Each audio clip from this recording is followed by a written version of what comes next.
Sessions में हम आपको वेलकम कहते हैं।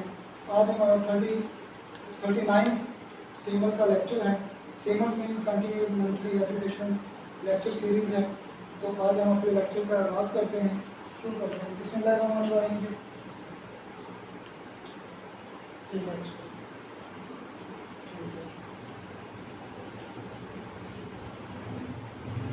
एक बड़ी अच्छी कोटेशन है, he who opens a school door close a prison.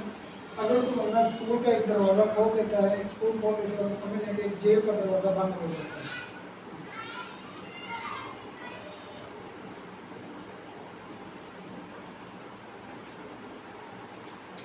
रिश्ता, दोस्ती का रिश्ता बहुत बेहतर है रिश्तेदारी से, क्योंकि रिश्तेदारों से रिश्ता खून का होता है, दोस्तों से रिश्ता दिल का होता है, और दिल सारे किस्म के खून मुहैया करता है।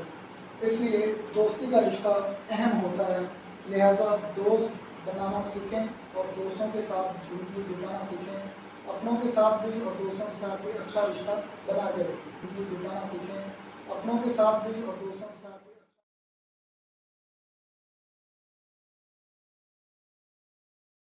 बना के हमारा साइंटिफिक पार्ट है जी,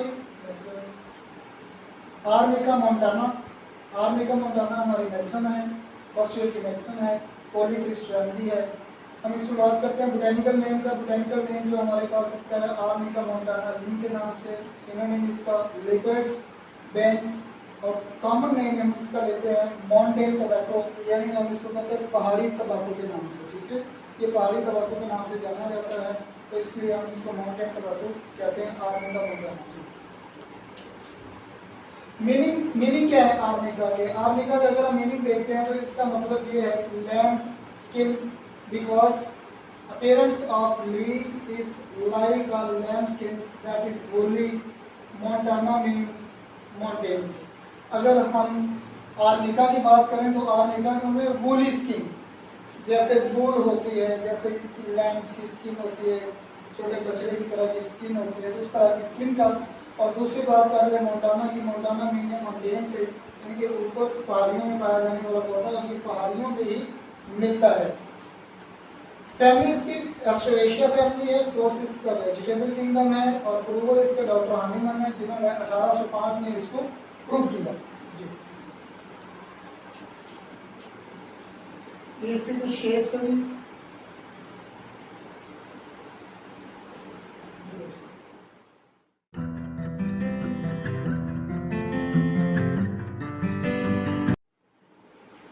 केमिकल कॉन्स्टिट्यूशंस या केमिकल कॉन्स्टिट्यूएंट्स में हमारे पास जो मेन इसका केमिकल आता है, आर्निका मोंटाना में एसेंशियल ऑयल्स आएंगे, फैटी एसिड आता है, थाइमोल है, सूडोग्वाइनोलाइड होती है, इसके बाद सेस्कोटाइन होती हैं, और लैक्टोनेट्स होते हैं, फ्लेवोनोइड होते हैं, ग्लाइकोसाइड्स पाए जाते हैं। सूडोग्वाइनोलाइड सेस्कोटरपाइन्स constitutes 0.2 to 0.8% of flower head of Arnica montana. They are the toxic हेलेनिन। ये एक केमिकल पाया जा रहा है जो कि इसका केमिकल आर्निका के अंदर है, उसका नाम है helenalin and their fatty esters. Fatty esters पाए जा रहे हैं, हेलिनाइन पाया जा रहा है, ये केमिकल है। इस केमिकल की वजह से इसकी टॉक्सिसिटी पाई जा रही होती है, इसकी विटामिन्स पाई जा रही होती है, और यही सबसे ज़्यादा कारआमद कॉन्स्टिट्यूएंट है, जिसको हम अल्कलॉइड के नाम से भी जानते हैं। यह अल्कलॉइड पाया जा रहा है जो आर्निका में मुख्तलिफ पर्पज़ के लिए इस्तेमाल किया जाता है। वो पर्पज़ हम इंशाल्लाह आगे बढ़ते हैं। केमिकल में जो इसका स्ट्रक्चर पाया जा रहा है, इसमें केमिकल स्ट्रक्चर जो ये हेलिनाइन का एक स्ट्रक्चर है, जिसमें हाइड्रोजन भी है, ऑक्सीजन भी है, और ये इसका एक मॉलिक्यूल बनता है जिसके साथ केमिकल बॉन्डिंग हमारा होता है। तो इसी बॉन्डिंग में ये अल्कलाइड मिलकर मुख्तलिफ पर्पज़ के लिए इस्तेमाल हो रहा होता है। वोलेटाइल आयंस जो है वो 0.5% पाए जा रहे होते हैं, कंटेनिंग डाइमेथाइल ईथर होता है, जिसमें हाइड्रोकोनिन, कोनिन के नाम से ये इसका फार्मूलेशन है हाइड्रोकोनिन का, और इसके साथ सिस्कोटोकाइन लैक्टोज 0.2% पाई जा रही होती है, एलिनामिन होती है, इसके साथ डेरिवेटिव्स भी किए जा रहे होते हैं, फ्लेवोनोइड्स होते हैं, और क्यूसर्टिन जो है ये भी पाई जा रही है, 3 ग्लूकोसाइड्स, ग्लूटाइल्स होते हैं, ग्लूटाइल पाए जा रहे होते हैं, ग्लूकोसाइड्स हैं, और इसके साथ कैम्फ्रोल है, कैम्फ्रोल के साथ जो चीज़ें पाई जा रही है, कैम्फ्रोल का आगे हम जिक्र करते हैं, ये चीज़ क्या है, किस तरीके का काम कर रही है, इससे ग्लूकोसाइड्स जो है रेसन्स क्या है, इसके विटल प्रिंसिपल्स आर्निसिन, आर्निसिन जो है ये इसका एल्कलाइड है, आर्निसिन जिसको हम आर्निका के नाम से जान रहे हैं, ये पौधे का आर्निसिन जो है ये इसका एल्कलाइड है, और कैरोटीनॉइड्स वगैरह पाए जा रहे होते हैं, ये इसके वोलाटाइल जो सिस्टम्स हैं इसमें सारे कॉन्स्टिट्यूएंट्स हमें मिलेंगे। जो फ्लेवोनॉइड है इसकी हम बात करते हैं, तो flavonoids which not only possess of venous affinity, ये सिर्फ वेनस अफिनिटी का कहीं काम नहीं करता, इसमें पोजेस नहीं कर रहा होता, but also have cardiotonic activity, coronary vasodilative. अगर हम बात करें इसकी, तो ये सिर्फ और सिर्फ ये नहीं कि ये सिर्फ वेन्स पे काम कर रहा है, वेनस सिस्टम पे काम कर रहा है, वेनस नर्वस सिस्टम पे काम कर रहा होता है, नहीं, ये वेन्स पे काम नहीं कर रहा होता, इसके साथ साथ ये कार्डियोटोनिक भी है, दिल को ताकत भी पहुंचाता है, दिल के पट्टों को ताकत भी पहुंचाता है, और इसके साथ कोरोनरी वेज़ोडाइलेटिव भी है।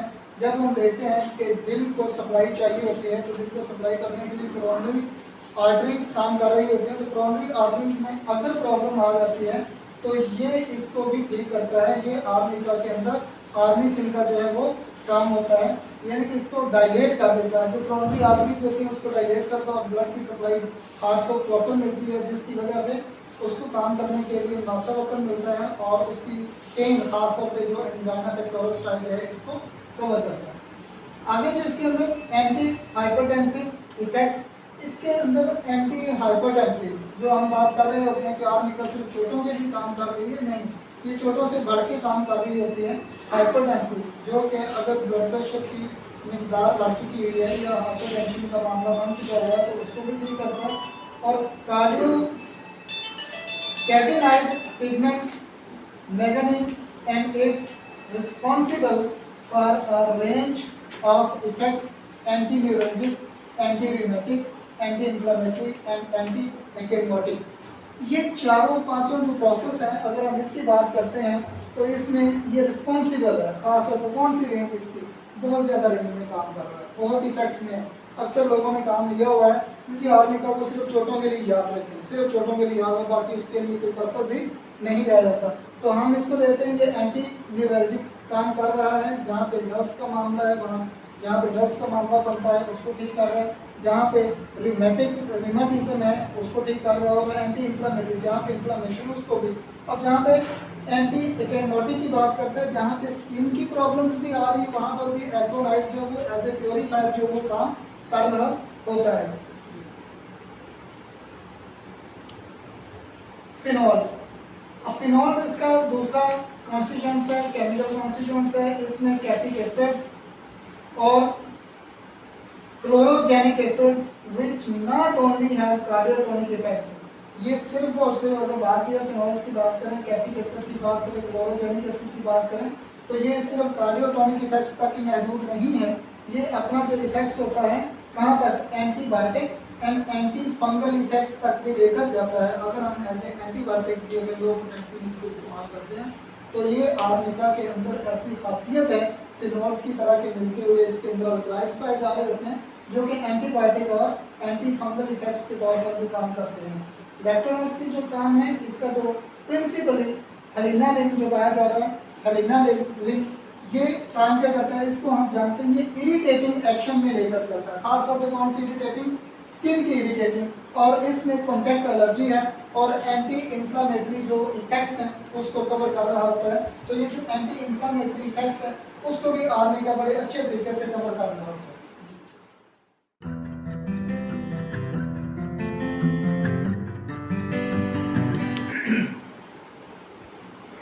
ड्रग के एक्शन, अब हम बात करते हैं ड्रग के एक्शन की। आर्निका को देखें कि अगर हम इसका देखते हैं कि फिजियोलॉजिकल एक्शन देखें या ड्रग के एक्शन की अपना जो असर है वो देखें, तो इसमें खास तौर पर जो हेल्प करता है, स्पीडली हेल्प करता है dealing process by moving waste from fluids out and moving cleansing fluids and platelets into the affected area।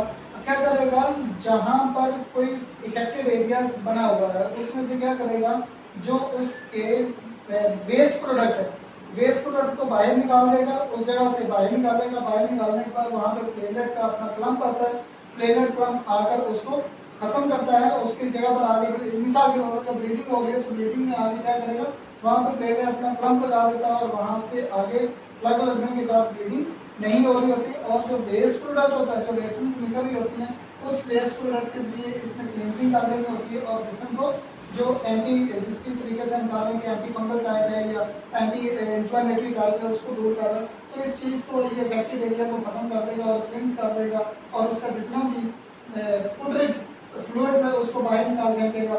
Anti inflammatory properties की अगर हम बात करते हैं तो आर्निका जो है इसका प्राइमरी जो एक्शन होता है वो क्या काम करेगा, सब्स्टिट्यूटेड पाइन्स होती हैं ये इलेक्ट्रॉन्स के साथ होते हैं, तो ये क्या करेगी, केमिकली पास कर रही होती हैं reduction of inflammation by blocking the action of pro inflammatory साइटोकाइनेज।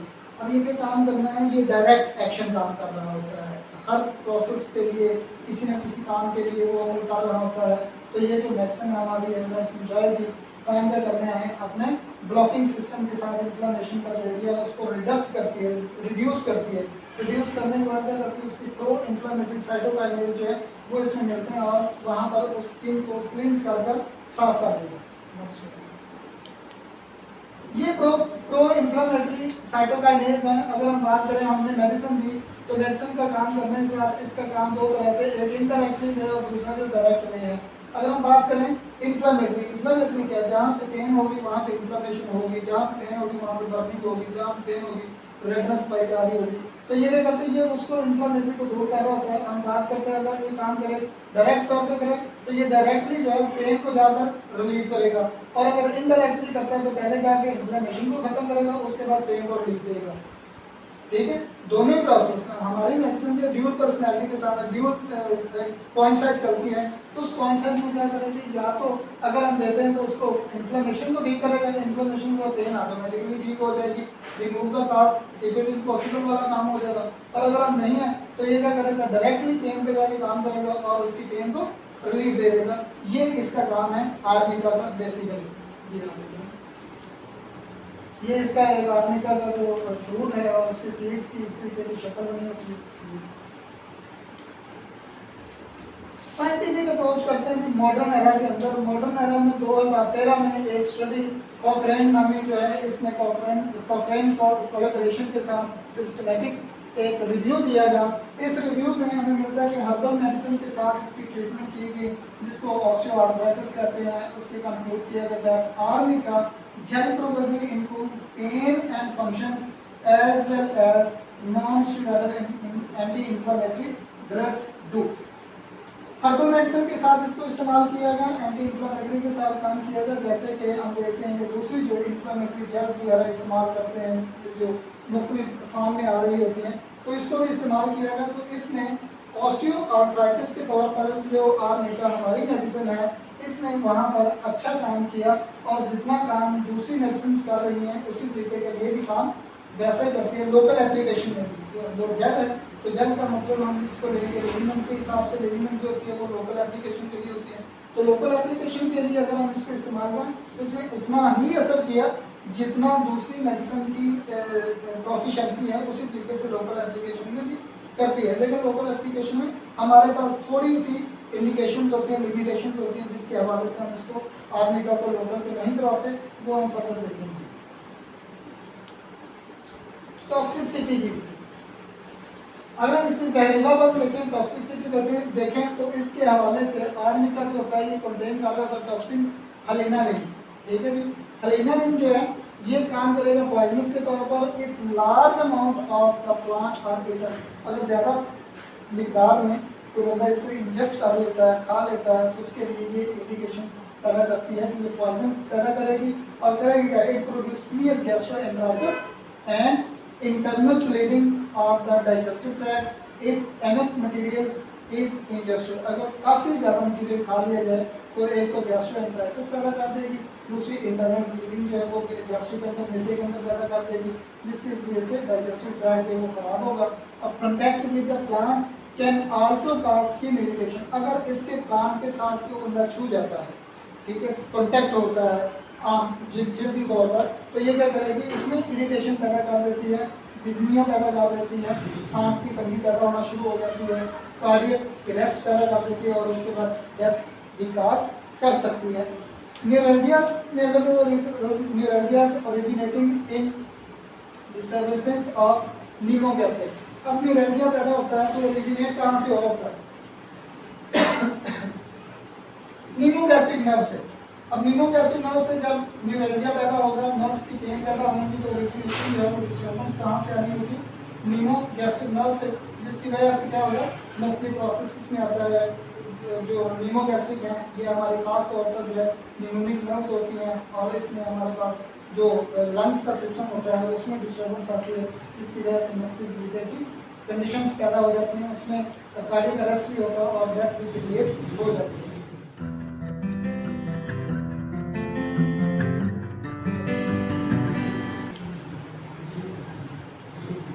Physiological action में अगर हम बात करें तो फिजियोलॉजिकल जो एक्शन चल रहा है वो सेरिब्रोस्पाइनल नर्वस सिस्टम के लिए चलता है और आर्निका जो हमारे पास है उसके 6 स्पेशल सेंटर्स ऑफ एक्शन है। इसकी फिजियोलॉजी, अब इसकी फिजियोलॉजी क्या है, आप हमसे बात करते हैं कि हम आपकी आर्निका काम क्या करती है, तो आप बता सकते हैं कि हमारी आर्निका कहाँ पर जाके इफेक्ट कर रही है। पहली बात तो ये कि आर्निका के अंदर जो आर्निसिन जो पाया जा रहा है वो इसका लिहाज है, वो अपना काम कर रहा है। दूसरी जो हम बात कर रहे हैं एड्रेनालिन की बात कर रहे हैं, वो काम कर रहा है। अब एड्रेनालिन जो है उसके सिस्टम से, अब ये सिस्टम को टच करता है। अब सिस्टम कौन से टच करेगा, सेरिब्रोस्पाइनल नर्वस सिस्टम के जरिए से चल रहे हैं और सिस्टम में हमारे पास जो सबसे पहला सिस्टम है वो स्किन का, स्किन में क्या करता है, वेजिकुलर एंड एसिकुलेटस इन्फ्लेमेशन पैदा कर देता है, वेजिकल बना देता है, दाने बना देता है, खारिश कर देता है और उसके साथ ब्लड सोर्स एक्मोसिस जो है वो पैदा कर देगा। जिस्म के ऊपर इस तरीके की फसल पैदा हो जाती है थोड़े बंसियों की, तो छोटे छोटे बारीक दानों की तरह के बाजरे के दाने की तरह की ये पिंसेस में बन जाएगी। ये स्किन का सिस्टम थी। नेक्स्ट हमारे पास है मस्कुलेचर सिस्टम। मस्कुलेचर सिस्टम में प्रेसेस भी, फालज भी एक कंडीशन होती है, माइल्जिया ये भी माइल्जिया पट्टे का दर्द होता है। अब मस्कुलर टॉनिक, ये मस्कुलर टॉनिक के तौर पर हम इसको इस्तेमाल करते हैं, स्पेशली ऑन द मस्कुलर, खास तौर पर ये मसल्स पे काम करती है, सीरियस मेम्ब्रेन पे काम करती है, सेलुलर टिश्यू पे काम करेगी एंड टेंडेंस पे, producing conditions quite similar to those resulting from injuries. जैसे इंजरीज के अंदर कंडीशन पैदा होती है, सेम लाइक वो कंडीशन जो है पैदा हो रही है, उसको ये कवर कर रही होती है, गिर जाने की वजह से, ब्लोज किसी चीज़ के लग जाने की वजह से वगैरह वगैरह, बोथ एक्सटर्नल एंड एक्सटर्नल दोनों तौर पर। अगर हम इंटरनल भी इस्तेमाल करवा रहे हैं, एक्सटर्नल भी इस्तेमाल करवा रहे हैं, तो हमें पता होना चाहिए कि स्किन जो है वो रप्चर्ड नहीं होनी चाहिए। ये आर्निका की खासियत में हम इसको देखते हैं। इवन टू ट्रॉमेटिक फीवर, अगर ट्रॉमा होने की वजह से, अगर इंजरी होने की वजह से फीवर आ जाता है और वो फीवर जो है सेप्टिसीमिया की कंडीशन इख्तियार कर लेता है, ठीक है, सेप्टिसीमिया की कंडीशन इख्तियार करता है, तो उस वक्त जो है ये हमारे पास जो कोरोनल इन्फेक्शंस होते हैं उसको क्या करेगा, आर्निका क्लींस करेगा। क्लींस करने के बाद हमें वहाँ से जो वेस्ट प्रोडक्ट निकाल देने के बाद उस बुखार को भी, जो इंटरमिटेंट फीवर होगा या फिर ट्रोमेटिक फीवर है, उसको भी ठीक कर सकता है। नेक्स्ट इसका एक्शन जो फिजियोलॉजिकल एक्शन है वो डाइजेस्टिव ऑर्गन्स पे है। डाइजेस्टिव ऑर्गन्स में गैस्ट्रो इंटेस्टाइनल इन्फ्लेमेशंस है। इसमें डाइजेस्टिव ट्रैक्ट एक produces irritation and low inflammatory conditions. क्या करेगा, इरिटेशन पैदा करेगा और लो टाइप की इन्फ्लेमेशन भी पैदा करेगा, giving rise on one hand by dyspeptic symptoms and on the other by typhoid conditions. अगर हम बात करें कि आर्निका हमें मेडिसिन मिलती है जी, ये तो सिर्फ और सिर्फ ट्रॉमा की सूरत में है, चोट की सूरत में है। तो अगर हम बात करते हैं कि डिस्पेप्टिक क्या है, मैदे के हवाले से है, पेप्टॉन्स के हवाले से डिस्पेप्सिया हो गया, उसकी सिम्टम मैदे की सिम्टम मिलती है, वहाँ पे हमें टाइफाइड की कंडीशन भी मिलती है।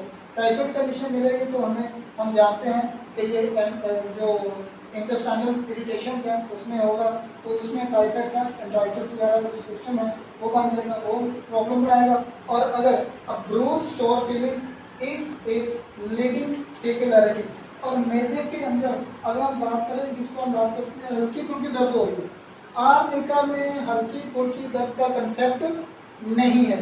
आर्निका में कंसेप्ट इंतहा की दर्द का है, शिद्दत की दर्द। जितनी शिद्दत आप देखें, जितनी शिद्दत आप देखें, एक अब शिद्दत ये बहुत ज़्यादा है कि आप देखें कि इसके बाद आपको शिद्दत की हाथ नहीं रहती, तो समझ लें कि वहाँ पर आपने आर्निक का इस्तेमाल करवानी है। तो ये इसका पेक्युलरिटी है कि ब्रूज ऐसी कंडीशन महसूस होना कि जहाँ पर बिल्कुल ही उछला क्या है वो इंटरनल तौर पर हो या फिर एक्सटर्नल तौर पर। जी, नेक्स्ट सेक्शन है जी सीरस मेम्ब्रेन्स पे। सीरस मेम्ब्रेन्स पे इन्फ्लेमेशन पैदा कर देता है और अफ्यूजन पैदा करता है, ठीक है, अफ्यूजन अकोमोडेशन पैदा कर देता है, अफ्यूजन पैदा करता है। और सर्कुलेशन पे आकर सर्कुलेशन पे एक्सेलरेटेड पैदा होती है, एक्सेलरेशन करता है कहाँ पे, हायर टेम्परेचर को बढ़ा देता है अगर हम मेडिसिन इस्तेमाल करते हैं। और तो जैसे हमने पहले बात की है कि अगर हम इसके एनफ क्वांटिटी इंजेस्ट कर ली जाए या मेडिसिन हम इसको इस्तेमाल करवा दी जाए, पेशेंट को इस्तेमाल करवाते हैं या हम इसको ब्लाइंडली इस्तेमाल करवाते हैं, तो इस कंडीशन में ये बुखार की कंडीशन को पैदा कर सकता है, उसमें टेम्परेचर को हाई कर सकता है। जी, वीनस सिस्टम। अब वीनस सिस्टम में स्टिमुलेट करता है एब्जॉर्प्शन को। अब वेन्स का जो चक्कर है, एब्जॉर्प्शन का चक्कर क्या करना है, एब्जॉर्प्शन का क्या है कि वहाँ से जो वेस्ट प्रोडक्ट होता है उसको इंजेस्ट कर देता है, उसको इनगैल्फ करेगा। इनगैल्फ करने की क्या करेगा, स्टिमुलेट करेगा। तो इसमें क्या है, also act upon the capillaries. अब ये एब्जॉर्प्शन करेगा तो कैपिलरीज पे असर करेगा। अब आप जानते हैं, हम लोग ये जानते हैं कि जब भी चोट लगती है तो उसमें कैपिलरीज ज़्यादा जो है वो इन्फेक्ट होती है। तो जब कैपिलरीज पे इन्फेक्ट करता असर करता है, ये अपना असर रखता है, तो stimulating their absorbent power specially after having been weakened by external injuries. खास तौर पर जो हमें एक्सटर्नल इंजरीज लगती हैं उसके बाद जो वेन्स हमारी होती हैं, खास तौर पर कैपिलरीज जो है वो ज़्यादा वीक हो जाएंगे, उसकी वजह से अच्छा खासा काम करेगा और एब्जॉर्प्शन पैदा करके वहाँ से उसको ठीक करेगा। Through the motor nerves it effects the cerebrospinal axis causing spinal irritation and its attendant evils paralysis etc. thrombosis। तो क्या करेगा कि अगर आर्निका के इस्तेमाल के बाद कोई चीज़ रहती है तो वो क्या करेगी, जो अगर किसी जगह पे पैरालिसिस पाया जा रहा है उसको भी ठीक कर रही है। और ख़ासतौर पर क्या बात करते हैं, थ्रोम्बोसिस। थ्रोम्बोसिस क्या है, हमने बात की थी जब हम हार्ट का चैप्टर पढ़ रहे थे, तो उसमें आर्टरीज के अंदर, वेन्स के अंदर क्या होता है, थ्रोम्बस बन जाता है। जब तो थ्रोम्बस बनता है तो उस थ्रोम्बस में क्या चीज़ बनेगी, अगर हम आर्निका को इस्तेमाल करते हैं, जिस तरीके से दूसरी चीज़ों के बारे में बात करते हैं कि हमारी मेडिसिन जो है वो स्टोन्स को तोड़ देती है, जिस तरीके से हमारी मेडिसिन की बात आती है कि अगर हम किसी ट्यूमर की बात करें तो उसको रिड्यूस कर देती है, सेम लाइक यही प्रोसेस आर्निका का है कि अगर ये थ्रोम्बस कहीं पे भी बन जाए, चाहे वो हार्ट के अंदर की बात कर रहे हैं, चाहे हम बात कर रहे हैं कि ब्लड के ब्रेन के अंदर भी क्लॉटिंग होगी ब्लड की, तो उस क्लॉटिंग को तोड़ने के लिए आर्निका का बहुत बड़ा रोल है। ये इसका एब्जॉर्प्शन, वीनस एब्जॉर्प्शन का वीनस सिस्टम में बहुत ज़्यादा काम है। ये क्या करता है, कैपिलरीज के अंदर जो एक्सटर्नल इंजरीज हुई हैं वहाँ पर बहुत ज़्यादा अकोमोडेशन हो जाने की वजह से आर्निका देंगे तो वो उसको क्या करेगा, थ्रोम्बोसाइट कर देगा, उसको थ्रोम्बोसिस के हवाले से करेगा, डिस्पर्स कर देगा और उसको क्लॉट को तोड़कर रिलीज कर देगा और आर्टरी वेन जो भी है उसको रिलीज कर देगा और उसके लिए रास्ता आसान बना देगा, उसका पाथवे इजी बना देगा। ये भी एक ये मेडिसिन से पहले की सूरत हाल है, ठीक है, बिफोर मेडिकेशन। ये एक चोट लगी है, ब्रूजिंग हुई है, ठीक है, ये हमारे आर्निका के कारकर्दगी है। ये देखें, ये बिल्कुल ब्लैक सा हो चुका है क्योंकि यहाँ पे बहुत ज़्यादा कैपिलरीज जो है वो इन्वॉल्व है और ये अच्छी खासी डैमेज हो चुकी है। और जब हम मेडिसिन दे चुके हैं तो मेडिसिन के बाद ये इस तरीके की कंडीशन को इसने डेवलप कर दी, यानी कि उसको कम कर दिया। और ये विद इन 2 और 3 डेज की बात है, ज़्यादा देर की बात नहीं है। तो अक्सर ऐसा हुआ है कि ये विद इन 24 आवर जो है ये भी अच्छा खासा काम करती है और इसको डिस्पर्स करके नॉर्मलाइज स्किन को नॉर्मलाइज कर देती है।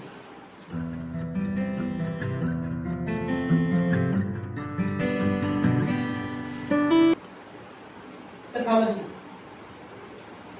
अब फिजियोलॉजी के बाद फिजियोलॉजिकल एक्शन के बाद हम अगर इसकी पैथोलॉजी देखें तो इसकी पैथोलॉजी बहुत डीप है। इसकी पैथोलॉजी आर्निका की पैथोलॉजी में बड़ा डीपेस्ट जो हमें चीज़ मिलती है वो क्या चीज़ बनती है इसमें सिम्टम पैथोलॉजी में डेवलप्स होती है इसके डिफरेंट स्टेजेस में या डिफरेंट डिग्रीज में। वो हम देखते क्या है पहले जो स्टेज होती है पैथोलॉजी एंड एग्रेसिव रिएक्शन, इसमें बहुत बड़ा एक्शन है एग्रेसिव। आर्निका का aggressive reaction where the tendency of individuals is to attack in order subconsciously to prevent or to close contact. The patient is easily irritated, aggressive, quarrelsome. He will appear to be fighting with everybody and everything, very opinionated, obstinate, and sometimes irascible and irrational. इतना aggressive कि ये जब इज्जत करता है तो बड़ा ठीक ठाक है, लेकिन आप इसमें देखेंगे कि अगर इसमें खासतौर पर इसका जो ज़ाती तौर पर टेंडेंसी जो रुझान कहा जा रहा होता है वो क्या करता है कि इसके जो क्लोज कॉन्टैक्ट है उसके साथ भी ये इरिटेट हो जाता है, एग्रेसिव हो जाता है, लड़ने पे आ जाता है और उसको किसी के साथ भी हो कोई भी बंदा हो उसके साथ बदतमीजी भी उतर आता है और बाद में तो ऐसा होता है कि अपने इखलाकियात के दायरे से भी बाहर निकल जाता है और उसकी इज्जत भी नहीं करता जो कि सामने वाला हो। ये आर्निका की मेंटेलिटी के हवाले से ये उसकी पैथोलॉजी है आर्निका की।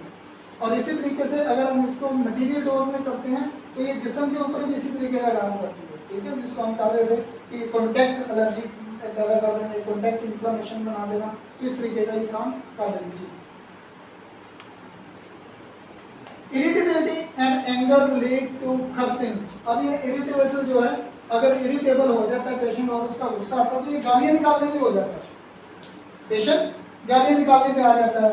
और अगर इसके बाद आर्निका के बाद जो काम करते हैं which after which the arnica patient becomes really furious, और उसके बाद क्या होता है ये जब गाली पे आएगा तो अच्छा खासा खौफजदा हो जाता है, डर जाता है और डर जाने की वजह क्या होता है उसको फ्यूरियस हो जाना, शिद्दत पसंद हो जाना, मारने में भी आ जाता है।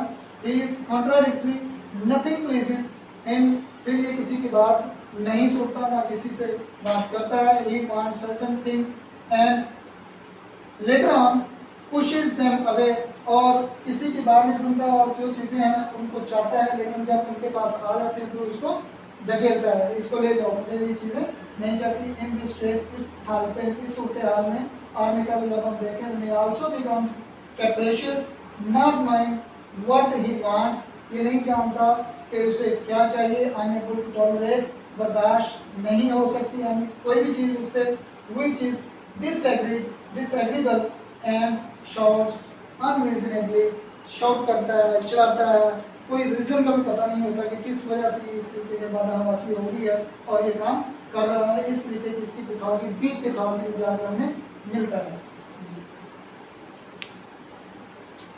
मेंटल पैथोलॉजी की हम बात करते हैं ट्रैवल डीप करती है। डीप कहाँ पे जाएगी, हम इसको देखते हैं severe anxiety stage. Severe anxiety हम बात करेंगे कि हम सोच रहे हैं माइंड होता है आर्निका चोटों के लिए, तो ये क्या चोटों के लिए क्या है, ये इंटरनल की जो प्रॉब्लम आ रही है, इंटरनल तौर पर जो चोटें लगी हुई हैं, जो मेंटालिटी की चोटें हैं, उसको क्या कर रहे हैं severe anxiety stress that originate from such shocks, जो कि शॉक की वजह से पैदा हो रहे हैं, ठीक है, या फिर जिससे ओवर एक्सर्शन, काम की ज्यादती की वजह से, वो मेंटली काम ज़्यादा हो जाए, वो फिजिकली काम ज़्यादा हो जाए, उसकी वजह से हो जाए। There is fear and anxiety that could be called hypochondrial, क्या हो जाएगा, फिजियान में आ जाएगा, ख्यालात में उसके उल्टी आएंगे, बदहवास हो जाएगा। तो expressed in phlebic in debilitated with impoverished blood, यानी कि ब्लड जहाँ पर इसकी टॉक्सिसिटी आ जाए वहाँ पे, और फीबल होता है, सेहत के तौर पर भी कमज़ोर हो जाए, जहाँ पे ब्लड की भी कमजोरियाँ आ जाए, ब्लड के अंदर भी बहुत से जो वेस्ट प्रोडक्ट्स आ गए तो उसके लिए क्लींजिंग करने के लिए भी, इसको ठीक करने के लिए भी ये पैथोलॉजी चेंज हो जाती है। और बेस्ट कहाँ पे जाती है, जिनमें खून की ज्यादती होती है वो लोगों में, और जिनमें खून की इम्पोवेस्ट, जहाँ पे अच्छी अफजाइश ना हो रही हो, सेप्टिसीमिया टाइप की कंडीशन हो चुकी हो, वहाँ पर भी इसकी पैथोलॉजी को एक्ट किया जा सकता है, देखा जा सकता है। पैथोफिजियोलॉजी, अब अगर हम पैथोफिजियोलॉजी बात करें, पैथो और पैथोलॉजी और फिजियोलॉजी जहाँ पे आगे कोरिलेट करती है, तो यहाँ पे क्या करेंगे, एवरीथिंग टर्न्स विद मी, कहता है हर चीज जो मेरी तरफ ही बदल रही है, हर चीज मेरी तरफ ही बराबरी की तरफ आ रही है। Sensation of moving the head, ऐसे सर में या सर के अंदर ये एहसास उसको पैदा होता है कि हर चीज जो वो मेरी तरफ आ रही है, ठीक है, कोई भी चीज है। May be with nausea in old age, या हो सकता है कि इसमें वर्टिगो के साथ जो नॉजिया आ जा रहा है, लेकिन बुढ़ापे की उम्र में ऐसा हो सकता है, जो ओवर यूज हो चुके हुए हैं, जो ज़्यादा काम करने की वजह से हो चुके हुए हैं, तो उनमें ये पैथोफिजियोलॉजी पाई जाएगी। हेडिक की बात करें, हेडिक इसमें ऐसी पाई जा रही होती है, पैथोफिजियोलॉजी की बात करते हैं, headache variable mail in left temple, ऐसा महसूस होता है, दर्द जो है वेरिएबल होती है, एक जगह से दूसरी जगह पे कन्वर्ट होती है, लेकिन ऐसा महसूस होता है जैसे लेफ्ट साइड पे कोई कील घूम रहा हो। ये इसकी दैट सेंसेशन है हेडेक के हवाले से। और अगर आपको, जिसको मैंने आपको कहा ना, जो चीज़ मैंने आपको कही, तो कहता है सर में दर्द होती है, तो सर में दर्द तो बेलाडोना की भी है, सर में दर्द तो उसकी क्या कहते हैं यूफेजिया की भी है, इपिगार की भी है, जर्सीमियन की भी है। तो इसकी सर के दर्द को कैसे डिफ्रेंशिएट करेंगे, इसकी सर को डिफ्रेंशिएट करने, सर दर्द को डिफ्रेंशिएट करने के लिए हमारे पास ये वो कहता है कि मुझे ऐसे दर्द महसूस हो रहा है जैसे कील ढोंका जा रहा है। और आप कील ढोंकने की सेंसेशन को महसूस कर सकते हैं कहाँ पे, अपने जिस्म पे लगा के, या अपने जिस्म पे एक पिन को चुभो करके आप देख सकते हैं कि इसकी सेंसेशन कहाँ पे कितनी आपको महसूस होती है। तो ये जो टेम्पल्स में आकर अगर ये दर्द महसूस हो लेफ्ट टेम्पल पे, तो आप ये समझ लें कि ये आर्निका की ही कंडीशन है। नेक्स्ट है जी एलिमेंट्री सिस्टम में, एलिमेंट्री सिस्टम में जो इसकी पैथोफिजियोलॉजी चलती है, उसमें फिटर ऑरस, फिटर ऑरस कहाँ से निकलेगा? फिटर ऑरस का मतलब क्या है कि यहाँ से फिटर ऑरस का मतलब है बदबूदार सांस। और बदबूदार सांस में अगर हम फिटर ऑरस की बात करें तो ये क्या डिस्टर्ब होगा, ये लीवर डिस्टर्ब होता है, ठीक है जी, लीवर डिस्टर्ब होता है। Foul taste and associated symptom, मुंह का जायका भी बदबूदार होता है, अच्छा नहीं होता, और उसके साथ सिम्टम्स जो आती है वो कौन से, स्टमक में बैड एग इरेक्टेशन, सुबह उठता है तो कंडीशन जो है वो गंदे अंडे के डकारों के जैसी आती है, ये भी लीवर की डिस्टर्बेंस की वजह से है। जो हमने पीछे पढ़ा था, जब हम केस टेकिंग कर रहे थे, तो केस टेकिंग के अंदर हमने लीवर के सिस्टम को जाके, एलिमेंट्री सिस्टम को जाके देखा, तो उसमें लीवर जो फिटर ऑर्गन्स जो क्या लीवर के अंदर के जो ऑर्गन्स हैं उसको जाके डिस्टर्ब कर रहे हैं, जिसकी वजह से आप जो उसके एंजाइमेटिक चेंजेस आ रही हैं वो उसको क्या कर रही हैं, बैड एग इरेक्टेशंस, फीटेड वुमेन, हेमेटिनेसिस, यानी कि जो वॉमिटिंग होती है उसके अंदर भी खुराक भी आती है, खुराक के साथ खून भी आता है। एब्डोमेन कॉलिक टू मच है, कमली कॉलिक, हल्की फुल्की दर्द हो रही है, कॉलेसन की तरफ जाएंगे, बेलाडोना की तरफ चले जा सकते हैं, डायस्पोरिया की तरफ, लेकिन इसमें कॉलेसन की बात का, इसकी बात करें कॉलिक टू मच, इस तरह की दर्द जो नाकाबिले बर्दाश्त है, वो भी शार्प पेन्स अंडर रिब्स, और खास तौर पर रिब्स के अंदर जो है इसकी दर्दें हैं, शार्प तरह की दर्द होगी, हल्की फुल्की दर्द नहीं है। रेक्टम में भी डायसेंट्री है, टाइफाइड है, दिस में भी सीवियर, ये सीवियर हो सकते हैं, सीवियर होते हैं, सीवियर होंगे तो आप इसको आर्निका को डायसेंट्री में इस्तेमाल करेंगे। According to doctor Henry Dupret, Henry Dupret कहते हैं कि इसके बारे में, इस सिस्टम के बारे में, पैथोफिजियोलॉजी के बारे में बात कर रहे थे, कहते हैं dominant feature of the action of arnica lies in striking analogy of its manifestations with the consequences both local and general, ठीक है। ये हम जो बात करते हैं स्ट्राइकिंग एनालॉजी है जी, इसकी हम इसको कॉन्सिक्वेंसेस इसके क्या हमारे पास लोकल भी इस्तेमाल करवा सकते हैं, जनरल भी इस्तेमाल करवा सकते हैं, होती भी हैं, जैसे कि subjective and objective, subjective and objective symptoms भी मिलते हैं, इसको इस्तेमाल भी करेंगे। Of trauma and of muscular excess whether concerning voluntary और विजुअल मसल्स, इसके साथ क्या है हम देख सकते हैं कंसर्न क्या करेंगे, या तो वेंट्री मसल्स भी हैं वो भी काम कर रहे हैं, या भी इसके साथ जो विसरास के मसल हैं वो भी काम कर रहे हैं। तो दोनों पे एफिकेसी आर्निका की एक्यूरेट है, एक जैसी है। In all situations of cardiovascular over exertion, अब दिल का बहुत ज्यादा काम करना, अब दिल का बहुत ज्यादा काम कौन सा, किसका दिल ज्यादा काम करता है? अगर हम बात करें किसका दिल ज्यादा काम करता है, सोचें दिल किसका ज्यादा काम करता है?